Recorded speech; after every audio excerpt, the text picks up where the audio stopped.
اور تم جب بھی کوئی رازدارانہ مشورت کرو تو کسی مقصد خیر ہی کے لیے کرو۔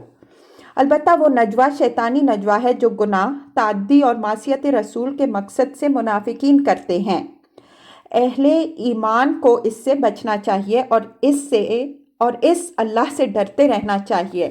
جس کے حضور میں سب اکٹھے کیے جائیں گے اور جو سب کے نجوہ سے اچھی طرح باخبر ہے، جیسا کہ اوپر بیان ہوا۔ انما النجوى من الشیطان لیحزن الذین آمنوا ولیس بضارهم شیئا الا باذن اللہ وعلی اللہ فلیتوکل المؤمنون۔ یہ مومنین مخلصین کو تسلی دی گئی ہے کہ منافقین کی یہ ساری سرگوشیاں شیطان کی تحریک اور اس کی وسوسہ اندازی سے وجود میں آئی ہیں، اور شیطان زیادہ سے زیادہ بس یہی کر سکتا ہے کہ اس طرح کی باتوں سے اہل ایمان کے دلوں کو ذرا رنج و ملال پہنچا دے۔ اس سے زیادہ اس کے امکان میں کچھ نہیں ہے۔ وہ اللہ کے اذن کے بدون اہل ایمان کو کوئی ضرر نہیں پہنچا سکتا، تو اہل ایمان کو چاہیے کہ وہ شیطان کی ان وسوسہ اندازیوں کی کوئی پرواہ نہ کریں، بلکہ اپنے موقف پر ڈٹے رہیں اور اپنے رب پر بھروسہ رکھیں کہ وہ ان کو ہر شریر کی شرارت سے محفوظ رکھے گا۔ یا ایھا الذین آمنوا اذا قیل لکم تفسحوا فی المجالس فافسحوا یفسح اللہ لکم وَإِذَا قِيلَ انشُزُوا فَانشُزُوا يَرْفَعِ اللَّهُ الَّذِينَ آمَنُوا مِنكُمْ وَالَّذِينَ أُوتُوا الْعِلْمَ دَرَجَاتٍ وَاللَّهُ بِمَا تَعْمَلُونَ خَبِيرٌ۔ منافقین کی سرگوشیاں یوں تو ہر مجلس و مقام میں ہوتی تھیں، لیکن مجالس نبوی صلی اللہ علیہ وآلہ وسلم میں اس شرارت کے لیے وہ خاص اہتمام کرتے، اس لیے کہ اسلام پر طعن، مسلمانوں کی دل آزاری و حوصلہ شکنی اور نبی صلی اللہ علیہ وآلہ وسلم کی توہین و تضحیک کے مواقع سب سے زیادہ ان کو وہیں ملتے۔ چنانچہ وہ مجلس نبوی صلی اللہ علیہ وآلہ وسلم میں اپنے مخصوص جتھے بنا کر بیٹھتے اور اس امر کا اہتمام رکھتے کہ کوئی غیر ان کے درمیان نہ گھسنے پائے، تاکہ وہ حضور صلی اللہ علیہ وآلہ وسلم کی باتوں پر جو نقد و تبصرہ اور جو طعن و طنز کرنا چاہیں آسانی سے کر سکیں۔ بسا اوقات وہ یہ بھی کرتے کہ حضور صلی اللہ علیہ وآلہ وسلم مجلس سے اٹھ کر جاتے یا مجلس کے برخاست ہونے کا اعلان ہو جاتا، لیکن یہ لوگ اپنے مفسدانہ اغراض کے لیے دھرنا دیے بیٹھے رہتے تاکہ لوگوں کے اندر کچھ وسوسہ اندازی کریں یا آپس میں کسی نئی شرارت کی کوئی اسکیم بنائیں۔ یہ صورتحال مقتضی ہوئی کہ مجلس نبوی صلی اللہ علیہ وآلہ وسلم سے متعلق کچھ ایسی ہدایات دے دی جائیں کہ منافقین اس کو اپنے شیطانی نجوہ کے لیے استعمال نہ کر سکیں۔ اذا قیل لکم تفسحوا فی المجالس فافسحوا۔ قرینہ دلیل ہے کہ مجلس سے یہاں مراد اصلاً مجلس نبوی صلی اللہ علیہ وآلہ وسلم ہے، لیکن لفظ جمع استعمال کر کے یہ رہنمائی دی گئی ہے کہ یہاں جو آداب بتائے جا رہے ہیں وہ مسلمانوں کی تمام مجالس کے لیے عام ہیں، تاکہ ان کی ہر مجلس میں مجلس نبوی صلی اللہ علیہ وآلہ وسلم کا عکس پایا جائے۔ قرآن میں اسی طرح بعض جگہ لفظ مساجد جمع کی شکل میں استعمال ہوا ہے، اگرچہ اصلاً اس سے مراد مسجد حرام ہے، جیسا کہ انما یعمر مساجد اللہ سورہ توبہ آیت 18 میں ہے۔ لیکن لفظ جمع استعمال کر کے یہ تعلیم دی گئی ہے کہ جو ہدایت اس مرکزی مسجد سے متعلق دی جا رہی ہے وہی حکم تمام مساجد الہی کا ہوگا، اس لیے کہ وہ سب اسی کے تابع ہیں۔ مطلب یہ ہے کہ جب صدر مجلس کی طرف سے ہدایت دی جائے کہ لوگ مجلس میں کھل کر بیٹھیں تو اس حکم کی بے چون و چراں تعمیل ہونی چاہیے اور ایک دوسرے سے ہٹ بٹ کر بیٹھنا چاہیے تاکہ دوسرے آنے والوں اور بیٹھنے والوں کو بھی آسانی ہو، اور منافقین کے لیے مجلس نبوی صلی اللہ علیہ وآلہ وسلم میں جتھا بندی کر کے بیٹھنے اور سرگوشیاں کرنے کی گنجائش بھی کم ہو جائے۔ اوپر ہم نے اشارہ کیا کہ منافقین مجلس نبوی صلی اللہ علیہ وآلہ وسلم میں ایک پارٹی کی شکل میں اس طرح بیٹھتے کہ ان کے جتھے سے باہر کے کسی آدمی کے لیے ان کے اندر گھسنے کی کوئی گنجائش باقی نہ رہے، تاکہ وہ جس رد عمل کا اظہار کرنا چاہیں اس میں نہ دوسرے کوئی مزاحمت پیدا کر سکیں، نہ ان کی سرگوشیوں، ان کے اشارے کنائیوں اور ان کے تنزیہ فکروں کی پردہ دری ہو سکے۔